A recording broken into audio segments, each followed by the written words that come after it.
Welcome back to the Something in the Wilderness podcast, a show to discuss each of Andrew McMahon's songs from throughout his career. We're in the middle of Something Corporate Fall right now, in anticipation of the Las Vegas reunion coming up. We're going to dive into some old favorites. On the last episode, if you've heard, I had Josh Partington of Something Corporate, guitarist and songwriter. And today, I've got a fan named Noah joining me to talk about his experience with a song. And we're going to talk about what makes this song special. So, Noah, happy to have you on the podcast. Thanks for joining me. Yeah, thank you for having me. I appreciate it. Why don't you start by telling us a little bit about yourself? Well, I'm an attorney here in the Midwest, and I've been listening to Andrew for more than half my life now. I started playing the piano around 2004 and got into playing the piano from a song called Existentialism on Prom Night by a band called Stray Like Run, if you've ever heard of them. I have, and I love that song. Yeah, so I was really into piano rock stuff. And so the timing of being introduced to Andrew's music was really perfect at that point in my life. And since then, I've tried to learn as many Jack's Mannequin or Something Corporate or Andrew McMahon and the Wilderness songs on the piano as possible. I think I keep having this dream that I'm at a concert of his. And then he's like, does anybody know how to play this song? And I raise my hand to go up there and play. But that's only been a dream. Well, very cool. So do you sing as well or just play piano? I'm awful at singing. So Okay. I sing to my daughter. I've been singing to her since she was like 6 months or so. So she only knows like singing as my terrible voice singing to her. I sing her the song Rescue every night for a couple of months. I sing it to her every night. Oh, wow. She's two now. She would request it before bed. And anytime I sit at the piano and say, hey, what song would you like? Remember, she's only 2. She's like, Rescued. And so, Andrew's music has really been something that I am trying to learn on the piano and really incorporated it with the family. So you play piano and you play Rescued on piano for your daughter as well as singing it? Yes. Yeah. And Okay. when she was 6 months, I used to stick her in one of those like bumpos on top of the piano, just sing to her. Oh, that's so cool. Yeah, I love Existentialism on Prom Night. I saw them open for Something Corporate at one point. That's how I knew who they were. And I love that whole album there. It's great. Yeah, it's kind of funny. For a while there, the only way that I learned about new bands was the bands that opened for Andrew or played alongside with him, because I was just so deep into Something Corporate and Jack's Mannequin at the time. Okay. So you've been a fan for a long time, it sounds like. And Yeah. I gotta say, in response to your dream of getting up on being called up on stage, I don't think that's an uncommon thing. I definitely have that with singing. I am not a quote unquote singer whatsoever, but I do like to sing. I like to belt out Jack's Mannequin, Something Corporate, Andrew McMahon tunes, as well as other bands as well, in my car or around the house or whatever. And yeah, sometimes when I'm on my way to the concert, I'm like, oh my gosh, what if like somehow I got on stage and he was like, sing this song with me? But that dream quickly turns into a nightmare because I'm not good at remembering lyrics at all. Like if I do karaoke, and I dabble in karaoke a little bit, I have to have the lyrics in front of me. I don't know, even if I've heard the song 1,000 times, I would not be able to sing pretty much any song verbatim without the lyrics in front of me. I don't know what it is. Yeah, and I don't know if you tuned into the pandemic in-home concerts that he was doing, but he would always be like, yeah, I'm actually cheating here. Yeah, I would absolutely have to have the words. And I don't fault a musician when they even have to have their own lyrics in front of them, Right. Which I've seen musicians do for songs they haven't played. So totally acceptable to me. I get it. Yeah, I was like, too, when Andrew would forget the lyrics, and then he would just be like, all right, you guys know it in the chat. Like, tell me what it is. Yeah. And then he'd be like, since there was a delay, he'd look in and then he'd be like, oh, okay, yeah, that's better. He'd have to wait for it, through the delay it's like 10 seconds later. Okay, thanks. Yeah. And then keep going, yeah. and usually that, something would spark. So, yeah, he's certainly not the only musician who's ever forgotten lyrics, but he definitely has in his live streams. And I've heard him say, when people ask for deep cuts, I've heard him say, I don't even know the words to that song. Yeah. So, which is, again, totally fair. If you've listened to the podcast before, you may have heard me rant about and rave about this album. But if you're new to the show, North is one of my favorite albums of all time. After I heard Leaving Through the Window and I had some time with it, I felt like North followed it up pretty quickly. At least it felt like it to me. It was really close to it. I know exactly where I was in my life when North dropped. It was a very unique time in my life. I was in this strange in-between world where my teaching internship had ended and I was offered a job out of state, but I hadn't yet moved. So with the fall semester, let's say, because I lived my life in school years, I still do for the most part. For that fall semester, let's say, I was kind of in limbo, substitute teaching and getting ready for my move out of state. And I was actually also shooting a movie with some friends of mine. I had written a feature film, and so I was running around with some friends of mine shooting a feature film. So it was a pretty unique time in my life, like I said. But this album was like the soundtrack to that strange time, or very cool time in my life, actually, where I was driving a lot back and forth out to these movie shoots, very small independent film, by the way, to different schools I was working in at the time, and just kind of trying to figure things out. The album would play through in my car multiple times a week. It was probably like stuck in my car CD player for that entire fall. I truthfully didn't know the difference between a lot of the tracks. I would just listen through this album, and it was just like one long song to me for the most part. Although in more recent years, Ruthless is the song we're talking about today, has stuck out to me more and more. It was always a standout point in the album for me, but I don't know if I would have recognized it by title or anything back then, but I definitely do now, and is definitely a song that I seek out nowadays. But yeah, this song kind of reminds me of deep thoughts and long drives back in 2003, even into 2004 pretty easily, once I did make that move. This is what I consider a top-tier song on a top-tier album.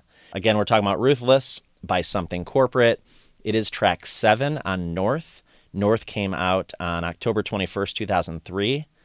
And Noah, did you know that this song was released as a single in March 2004?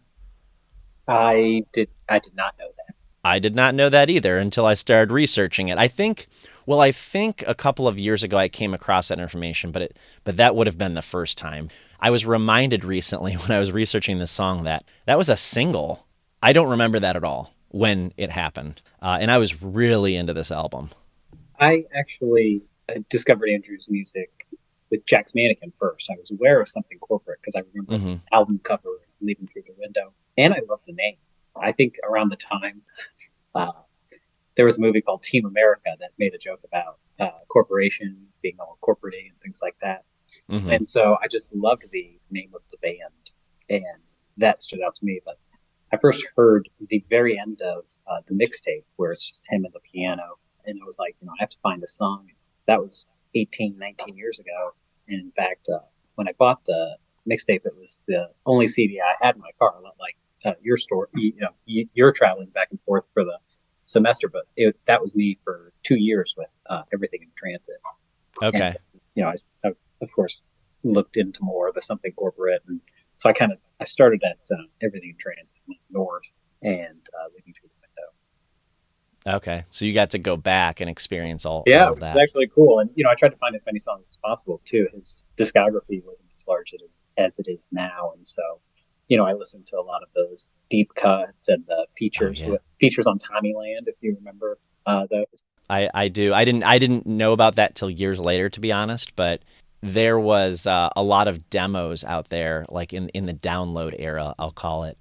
And I was trying to collect all those songs and trying to figure out where they fit in the timeline of Something Corporate. I remember those days. So yeah, I probably spent a full week listening to this one song, and I've never been able to find it since. Whereas he's just playing it at soundcheck, and I kind of wish I had sent it to you, because if there's anybody who knows the name of that song, but I've never been able to find it since.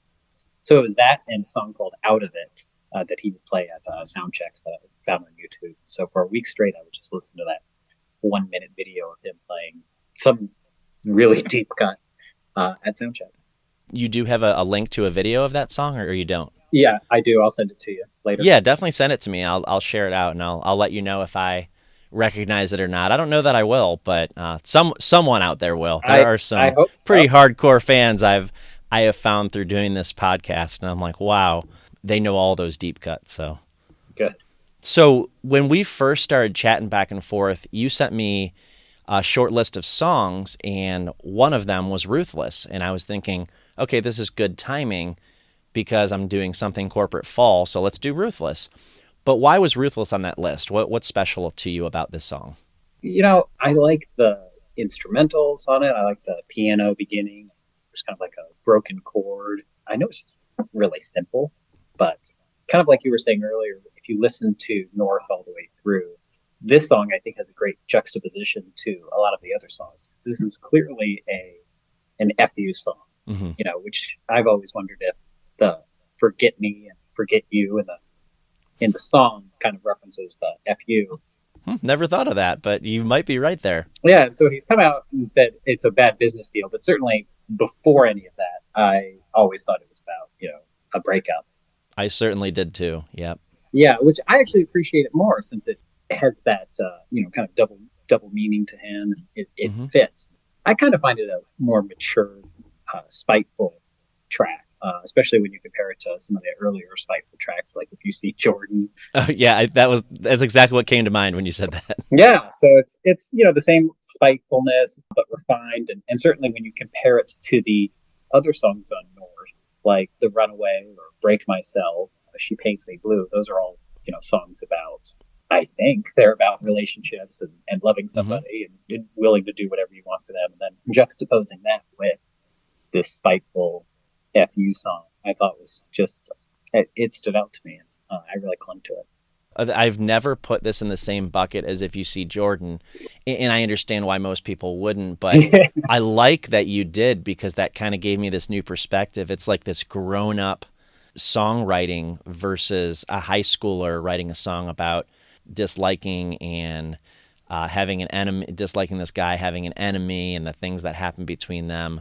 And now this is the more mature songwriting that Andrew was doing at the time. I really like that. I really like that comparison. Yeah, and that's how I kind of see it. His music has definitely matured Mm-hmm. throughout the years, and so that's how I kind of see it. Can you believe that this album that we're talking about is going to be 20 years old next month? That's crazy. In fact, it turns 20 on the first day of the When We Were Young festival officially. That's October 21st next month. And the Something Corporate sideshow that a lot of people are going to and excited about, that is the night before North turns 20. So that's Nice. so cool.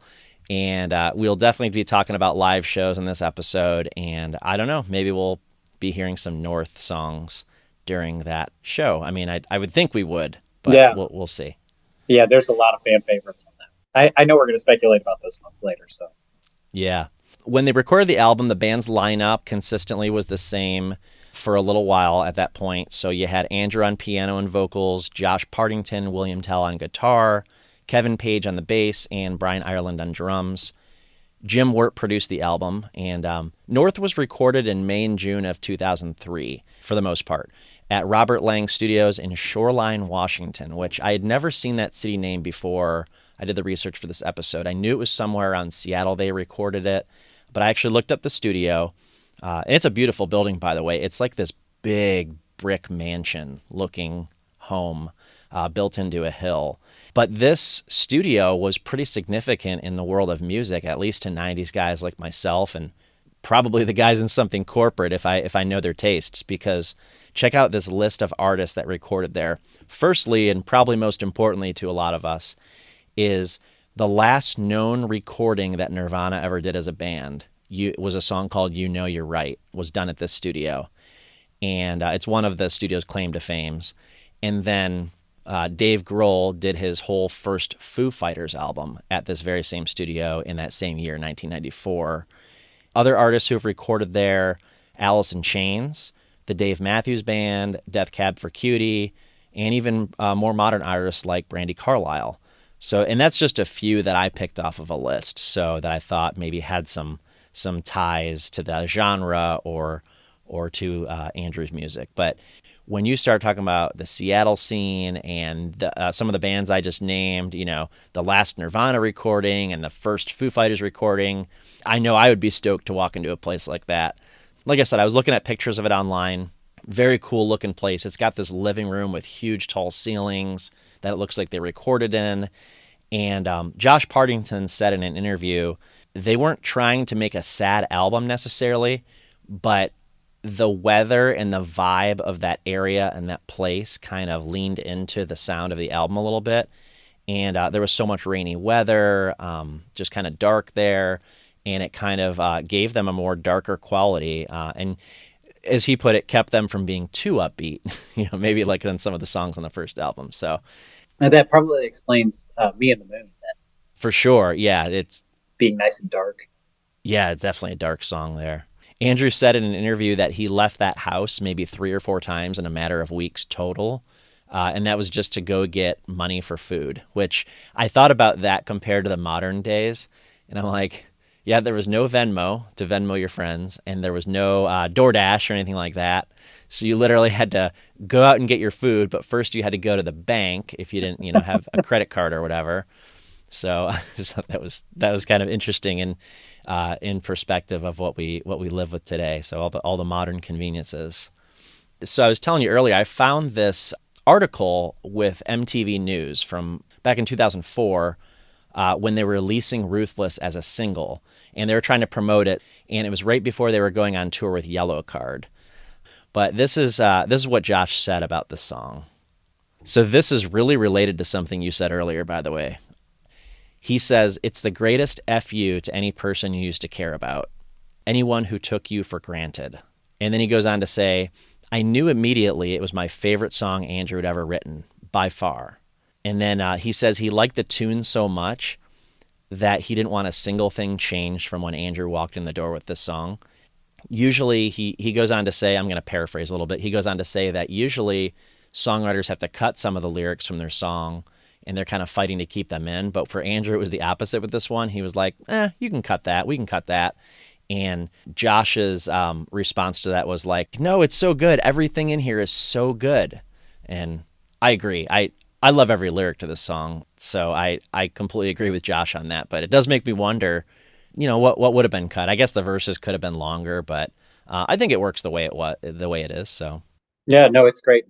In that live at the Ventura video, Andrew starts by saying, "This is one of my favorite songs." I forgot about that. Wow, because I haven't watched that video in a while. Okay, I'll have to go back and watch that. Very cool. So I think it's pretty cool that both him and Josh, and then there's plenty of others that also love the song too. Well, speaking of live shows, according to Setlist FM, the song has been played 84 times, only 37 of them by something corporate, supposedly. I'm thinking a few are missing there on that list. But 7 times by Andrew solo and 40 times by Andrew McMahon in the Wilderness. The last time it was played live was this year, actually, in February in Australia. I had to go back to my 2005 set list the time I saw them. I don't have the set list, but I looked it up. And they didn't play it at that Something Corporate show. So I don't think I've ever seen this song live. Do you think you may have seen this song live? So the only time I've seen Something Corporate was they did a reunion show about 10 years ago, sometime around then. And I think I would have remembered if they played this song. The show was phenomenal. They just came out. There wasn't anybody opening for them, and then they just played for 2 hours or something like that. But I don't remember if they played Ruthless. Now I'm very curious. I'm going to go see if the set list is somewhere online. Yeah, you can definitely find it because I think all those shows were tracked and put on there by somebody. So, and there's a few. I know they played them in at least a few of those reunion shows because there's some videos out there. I'll link one in the show notes of them playing this particular song. I got to assume they're going to play this song in Las Vegas, right? I mean, how could they not? I think so. This one's a banger for sure. I don't know if it's necessarily a fan favorite. It feels like it to me, but I don't know if I have that good of a read on how other people feel about this song. I think a lot of people like it. I don't know whether they'll play it at the festival, but I'm pretty confident on a 90-minute set at the sideshow, this is one that would be on there. So I was speculating on Instagram last week which songs they might play, and a couple people said this one, and I have to agree. I think we'll get this one at the sideshow. Andrew did play this one. You mentioned the Instagram live streams earlier that he did. He did play this in April 2020 on a live stream, which is funny. the time he played it, it was called the B-side bonanza. That's what he called it, as if it was all going to be all B-sides and deep cuts. Now we know this was a single, so not exactly a deep cut or B-side. Yeah, I remember that one because I made Uh-huh. sure to tune in because I love a lot of the B-sides. Uh-huh. And he kept saying, like, man, you guys don't know what a B-side is. Because people were requesting They were, songs like this. he's like, and so he addressed it on there too because he was like, Yeah. this was the most requested, but it's not necessarily a B-side Right. on a lot of those different tracks. And then I think on one in Full Speed, he was like, this one, all right, this one is actually a B-side, by the way. Yep, I remember that too. I think he played that right after Ruthless, if I'm not mistaken. Right, Oh, maybe okay. right before. Maybe right before. When I watched that live, I rewatched that live stream earlier this week, and I watched part of that song as well. It sounds like you've seen something corporate. You've seen Jack's Mannequin live. Have you had a chance in the last couple of years to see Andrew McMahon in the Wilderness live as well? Yeah, so he actually started his most recent tour in Kansas City. And so Okay. he was at Casey Live. Unfortunately, there were like a ton of storms, so a lot of people didn't show up, but we showed up. And Oh, it was outdoors? yeah, it was outdoors and it was raining real bad and stuff like that. And he went on his Instagram and was like, hey, we didn't get a chance to do sound check, but we'll we'll figure it out. So was it storming during the set as well? Uh, no, it wasn't. But a lot of power was down, a lot of trees got knocked down and things like that. So I think a lot of people ended up staying home. It wasn't a very full venue or anything, but understandably so, since we just had a bunch of storms come through.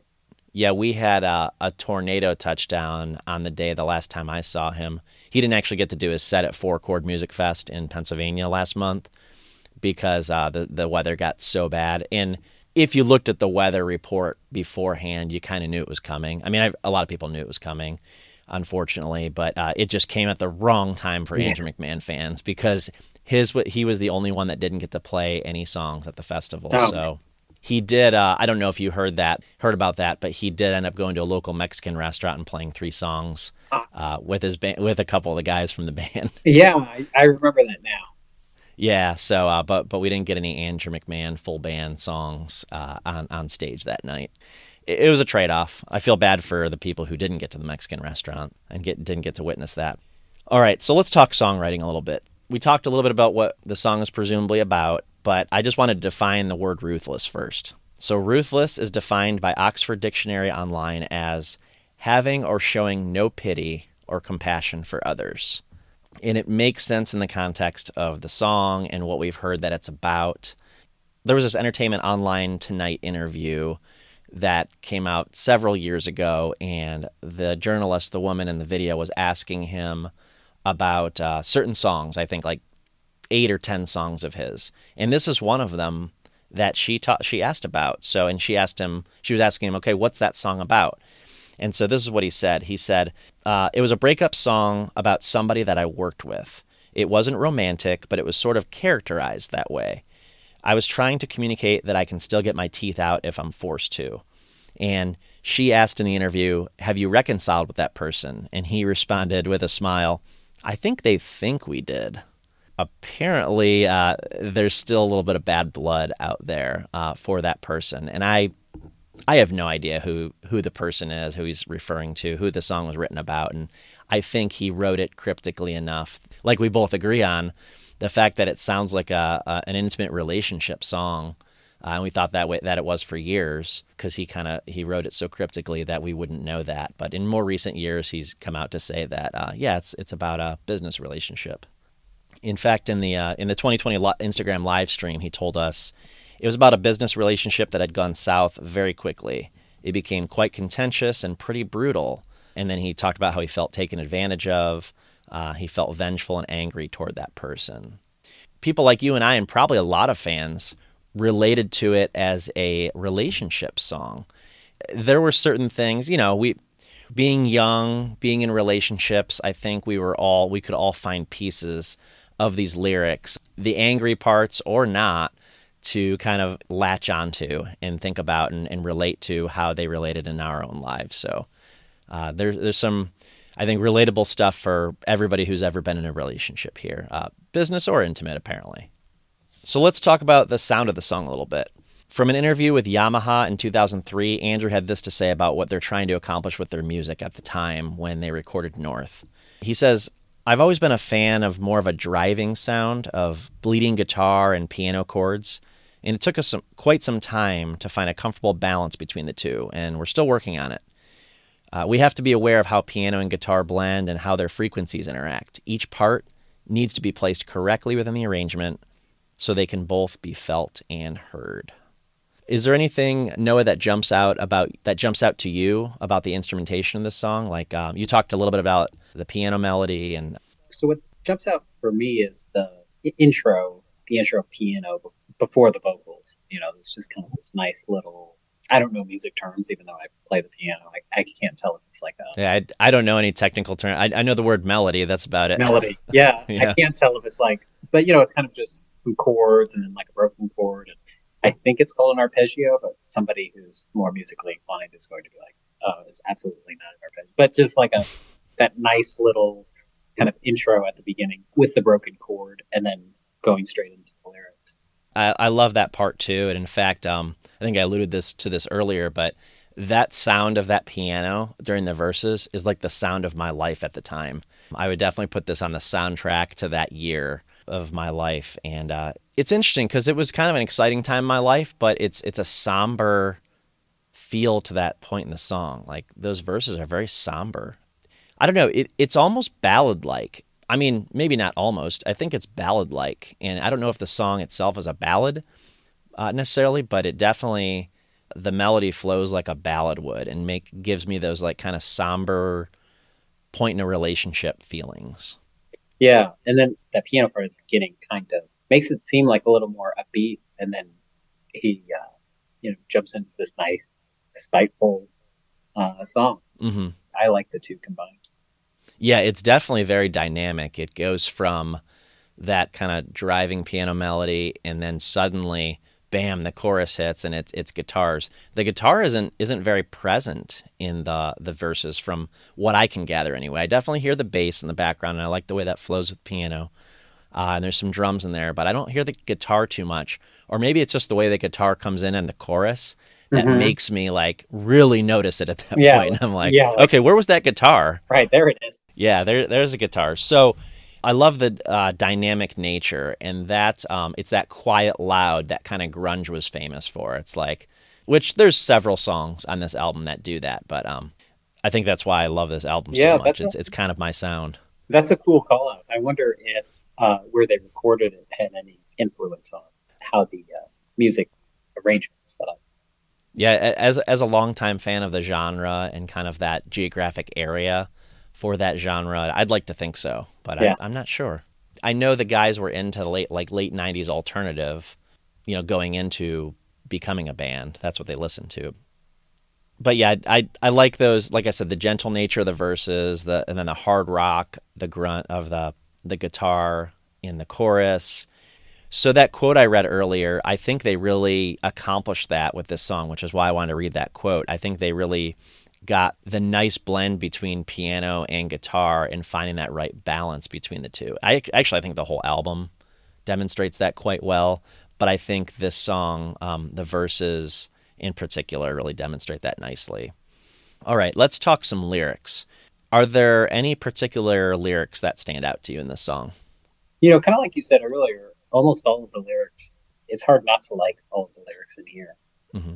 Certainly when you look at them, try and dissect them and think like, what is this talking about? But, the opening about the picture, either way the song was written, I always kind of had the image that it's about his music, and the picture is kind of what he has created with his music. Hmm. With this is the last true burning letter given to a girl written by a boy. And so I always thought that was a song, whether it be the love songs that he wrote or whatever. But I think my favorite, if I had to choose a favorite, would be the talk about your ghost kneels before me, razors on his tongue, a body full of oxygen. And that was largely because it painted this picture and this concept that, I've always been familiar with the concept of, you can still be haunted by somebody who's Hmm. still alive. Just the image that it puts in my head is that, he is being haunted, razors on her tongue. So, the words are hurting him. Hmm. and a body full of oxygen means like it's a ghost, but they're still alive. I think it's a great, vivid image that he puts in my mind with those lyrics. That's a great point. I never thought of those two lines that way. Wow. Well, have you know, I didn't read this part of the MTV News article earlier. I skipped this part, but those are Josh's favorite lines as well Oh, really? of this song. Yeah. He lists those lines specifically. I never thought about the body full of oxygen, the ghost that kneels before me. Wow, that's good stuff. Yeah, It's so it's like, very very he's poetic. right. Yeah, he's like he's still being haunted by whoever this nameless person. Yeah. So Yeah, he still has to go on living with whatever happened between them, and that's going to sit with him for a while. right, and so at this point in my life, it was like the makeup breakup songs really resonated with me, Uh huh. and so I'm sure I was going through a breakup, and I was just like, I just was totally latched onto this one. Yeah, you could definitely relate to some of these lyrics at the time. You know what always pointed me to thinking this was about an intimate relationship song was that the lyrics that jump out at me most. But there you go when I'm not done. You're waving goodbye. Well, at least you're having fun. The rising tide will not let you forget me. And I always had this visual in my mind of, Andrew is coming out the door, kind of like a music video, that was never made. He's coming out the door and he's trying to say something to this person, and they get in the car and they drive away, and they just kind of they just go, and he's like, I'm not done yet. We need to talk or something. I don't know. That's the way I took it for so long. I had that visual locked in my mind. And yeah, I interpreted the first verse pretty differently than you, but I like your interpretation better. It's going to give me a new way to listen to the song, actually. I just saw like pictures on the floor, things that maybe she left behind, or Mm. after, she grabbed all her stuff, just kind of like an empty house. I don't know. Him feeling lonely, because I get a sense of loneliness from this song, or maybe isolation is the better word from the lyrics in this song. It's like once that person leaves, or you have that falling out with someone, then there's this, like, you have to kind of sit with your own thoughts for a while. You have to process it, and what did I do wrong? And you should ask yourself, where was I wrong in the relationship? Where did things go wrong? And what do I do now? And that's kind of like the vibe I had from the song. Again, before I knew it was about a business relationship, but I think some of that could translate to the business relationship as well. There's so many visuals in this song also. See, when I moved out of state at the beginning of January of 2004, I moved to Hawaii. I had taken a job there, and I only lived there for 6-7 months. But some of these lyrics remind me so much of living there, probably because, again, this car was stuck in my CD player in my car the entire time I was there. Not stuck literally, but just it was there always. And so I hear anything that relates to water, Yeah, which there's Andrew a bunch in writes there. about a lot. Yeah, so the rising tide will not let you forget me. And, being far away, There's also oceans to drown in too. oceans to drown in. Yep. Feeling isolated from my friends and family at the time for me personally. And I think that definitely played into my interpretation of the song, because I wasn't going through a breakup at the time, but I was far away from everyone and everything I knew, and my only connection was, I guess the internet, email. A lot of people wrote email back then, and then my phone, of course. I could call, so which I did. But yeah, so I think a lot of my interpretation of these lyrics are colored by my experience in that year. That's a good point. Can I jump back to when Yeah, the lyrics that you mentioned? yeah, Did of did course. you notice in Your Wave Goodbye, well, at least you're having fun? He kind of like changes his voice a little bit. There's like a break in his voice for Your Wave Goodbye. Well, at least you're having fun. If I could sing, I would sing it for you. When you go back and listen to it again, I will. see if Yeah. I'm totally off on that. Okay. No, I can't think of what you're mentioning, but I am curious now. But yeah, that those are some of my favorite lyrics of the song, some ones that really jump out at me. But like I said at the top of the episode, and I think you agree that all of the lyrics in this song are golden. It's beautiful. I like the pre-chorus. If I built you a city, I mean, that's my favorite line to sing. Those are my favorite lines to sing, of course. But if I built you a city, would you let me? Would you tear it down? If they play that in concert next month, that will be a very great point that I think a lot of people will be singing along to. That's actually one of my favorite parts of the song Hmm. because it really builds up with the, would you let me, would you tear it down? It just really builds up. And then so I like the build up in those. I think you said pre-chorus. Yeah, that's what I'm calling it. I think that's what it is. But sometimes I mention these things like I know what I'm talking about, and I Same, just, you know, same, same. I try my best. I don't really. So you mentioned one of these lines earlier. I really love the bridge as well. He says these lines that I just like the way the lines flow. I'll raise towers and climb them, rivers and walk them, oceans to drown in. You won't make a sound in. I love that flow, how he sings that, the cadence that he sings that with. And maybe I was trying to look too deep into it, but I like that the first two are like actions. So he's like Hmm. doing something, Raise towers and raise climb towers, them, right? That's an action that he's taking. And then rivers and walk them. oceans to drown in is like, that's the inaction, And so, and then drown is like the end of you. So I always kind of thought that that was his poetry in motion. Yeah, I don't know if he's talking about drowning in his sorrow or in his like Mm. isolation or his again loneliness is. But again, I again my experiences color the interpretation of the song so much. So it sounds very angry, and I don't know if that was like a I dislike you that much, but or what, but I don't know. It's just it's dark. It's some dark lyrics here. Again, like you said, the action, it goes from I'll raise towers and climb them, rivers and walk them, and then we go down real far here to oceans to drown in, you will make a sound in. Yeah.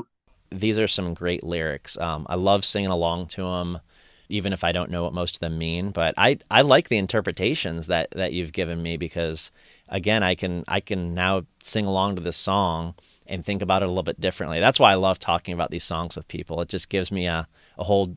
It could give me a new meaning. It could give me a new thought while I'm listening to it. So Yeah. And definitely when you re listen to the song, yeah, just after hearing somebody else's interpretation of it and certainly liking somebody else's interpretation to it. yeah, It's one of the reasons I like the show.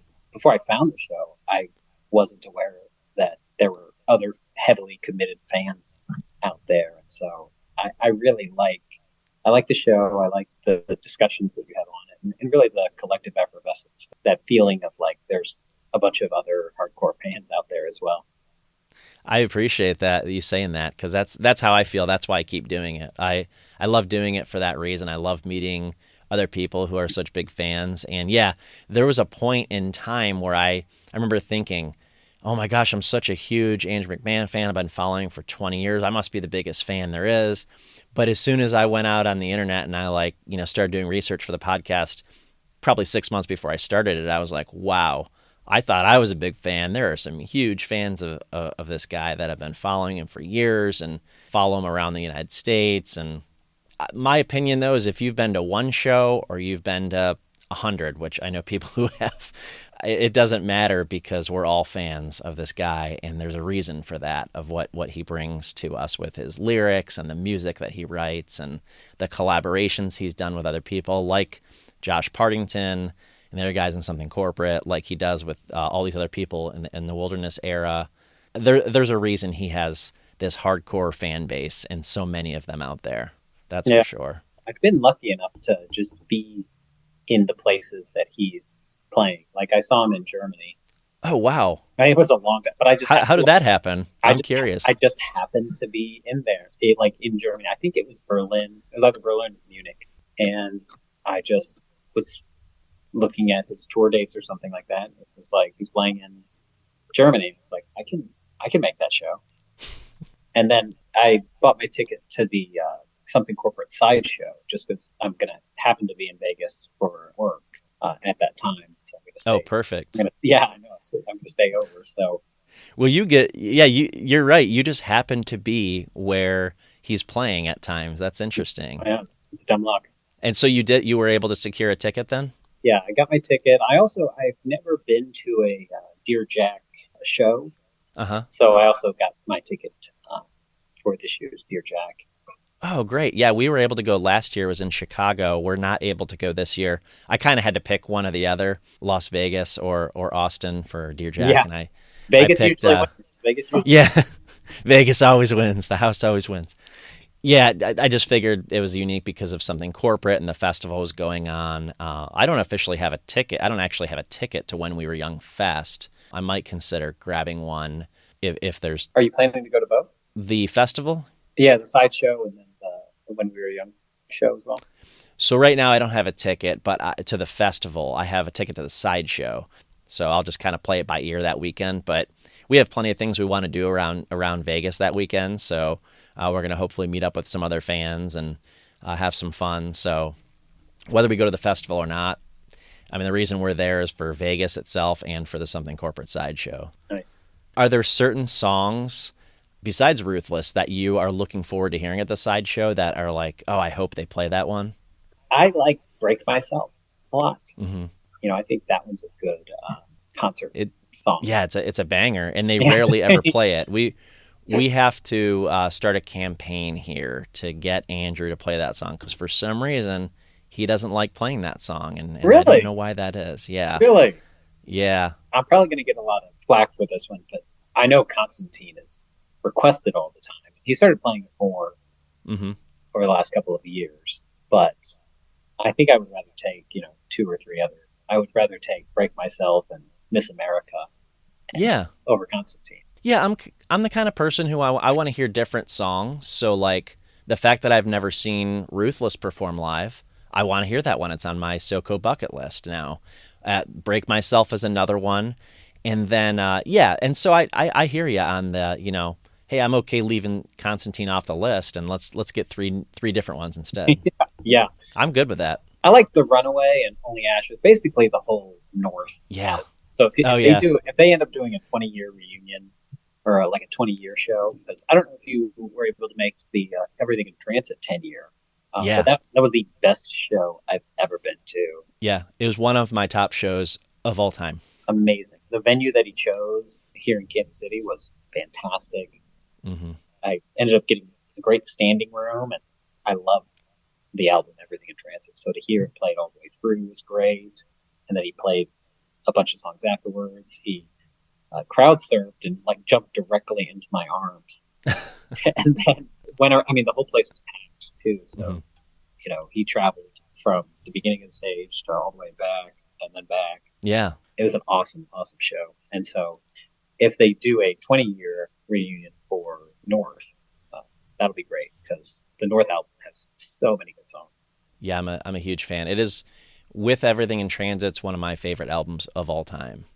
That's why I love talking about this album so much. It's one that's just stuck with me from the day I bought it. I may have bought it the day it came out.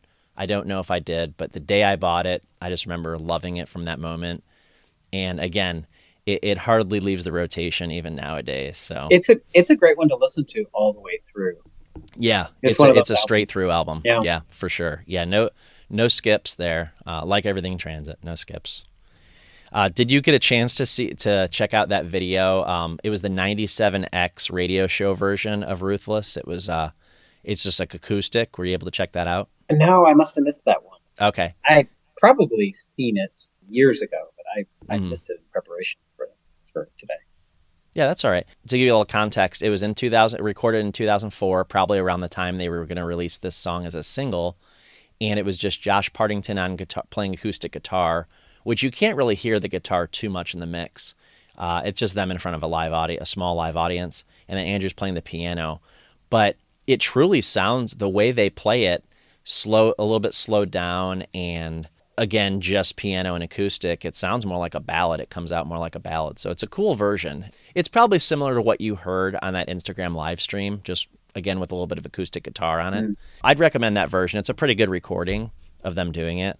But I think the song works really well that way as well as the studio version that we get. Are there other songs to kind of wrap up here? Are there other Andrew songs? We've talked about a lot of his songs, but are there other songs from like Jack's Mannequin or the modern era that are really special to you? Yeah, I mean, I mentioned Rescued, and Yeah.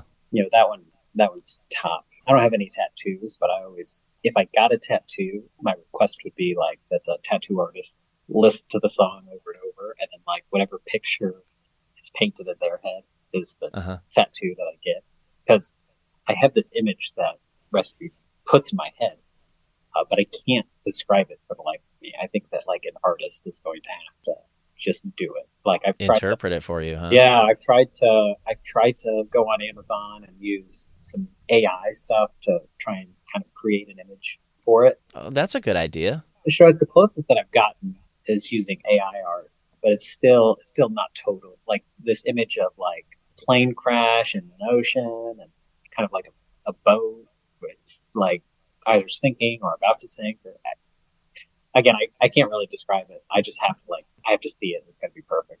So that song really is near and dear to my heart. I like Swim a lot. I like Hmm. Dark Blue, and there's a couple of B sides that I really like. Yeah. Stuff that's only available on YouTube. You mentioned Out of It. I love Out. Yeah, there's some fans who are really into that song, and I actually only found out about that song like 3, 4 years ago. So that one's kind of a newer one for me. Yeah, so I ordered that album and it wasn't available. It was only available in like the Best Buy release or something like that. Hmm. And so then I went and bought another copy from Best Buy just so I could get that song on it, So you bought this specific version just with that song on it just for at Out of the It. end of Yeah, it. yeah. Yeah, This was of course before you could just stream whatever song you sure. Yeah, it's a good song. wanted. And there's a song called Balloons by Jack's Mannequin. Hmm. I think it was meant to be a demo. The only place I've been able to find it is YouTube. Okay, I need to look that one up because I've heard the title, but I cannot for the life of me think of how that goes. So that is one that's one that would stump me. Like I don't know that Yeah. one. And then I've probably heard it once. and I like Wrecking Ball Heart. I didn't know about that song until the live streams, and somebody requested Hmm. Wrecking Ball Heart, and that was the last song that Jack's Mannequin ever made before they called it quits. And that And was a pretty unique one for them too. That song, if yeah, I remember correctly. it is definitely a different sound. I don't know about you, but my favorite Andrew music is like when his life seems like on the edge of just the edge of the brink. Like, Yeah. it's either a terrible breakup or just because everything transit was probably a breakup album. Oh yeah. So you're talking North, Everything Transit, Glass Passenger era. Glass Passenger, yeah, yeah. Yeah. You know, I thought his music is still good, when he's married and happily with kids and things like that. But I think that the muse that really resonates with me is when his life is in shambles. Yeah. I think the new album's got a ton of bangers on there too. Yeah. I like when he's talking about his past on the new album. Those are some fun moments on that album for me because it's kind of like reaching back into the past and kind of get a little feeling of nostalgia with some of the lyrics he pulls up. Yeah, no, they're deep. There's some deep ones on there. Yeah, there's some good ones on there for sure. Well, anything else about Ruthless? Anything that we missed today? I'm glad to hear some of your interpretations on it, and once we get off here, I'm excited to listen to it again. You mentioned before we started recording, you mentioned this playlist idea that you do. I was curious. Could you talk about that a little bit? So you update your playlist every year. You said. Yeah, every year I'll do a new playlist. Actually, so I do like general songs, but then I'll also do Andrew specifics. He's my favorite, just to Yeah. kind of remember what I was just nostalgia for that particular year. So like the songs of his that you were into in that particular year. Exactly. So you have a 2022 Andrew playlist and a 2021 Andrew playlist. Yeah, and then Wow. 2020 and all the way back to whenever my Spotify account started. That's interesting. That's a different way to think about it because I have a playlist with all of his songs and I'll just put it on shuffle, of course, and I'll just cycle through. But and then I can listen to the artist, Jack's Mannequin only. But I've never thought of doing like a specific like these are the songs that I'm really feeling right now. So maybe I should try that. Well, it's a nice kind of timestamp of you know Hmm. my listening history. I have a general playlist every year, so anything that I liked in that year, I put in this playlist. So it's like could be 1,000 songs, and so I can go back to like you said, 2020, but it's not Andrew specific. It's like everything that I listened to in that year. Yeah. Could be something I listened to once that I was like, oh, that's good. Add it to the playlist. So I have one of those as well, yeah, but then I'll also have Andrew on it. I think the Lights and Buzz makes it on almost every year. great song. Well, Noah, thank you so much for being on the show today. It was really great talking to you and talking about this song that we love and this album that we love so much and yeah. So hopefully I'll be able to see you in Vegas. So I mean, House of Blues isn't very big, right? We'll run into each other. Yeah, I'll look for you out there. Yeah, we'll be there. We'll be in general admission on the main floor, and just kind of bumming around Vegas that weekend as well. For anybody listening, if you would go out to Apple or Spotify, give a rating. That really helps people find the show. I'd appreciate that. Again, thank you to Noah for joining us. And like you said, hearing someone else's interpretation, it's just, that's nice. Anybody listening, if you want to reach out, somethingthewilderness@gmail.com, just like, or DM me on Instagram, just like Noah did. So feel free to comment on social media. I always like interacting and talking about the episodes. It's a lot of fun when people message me and be like, hey, I just finished listening to this episode and here's what I thought about it. Thanks for having me on the show and for continuing to put the show on. I really enjoy it. Like the kind of community of Andrew supporters that you're reaching. Thank you so much. I'm glad to have you a part of it, so thank you. Well, you're waving goodbye. Well, at least you're having fun. The rising tide will not let you forget me.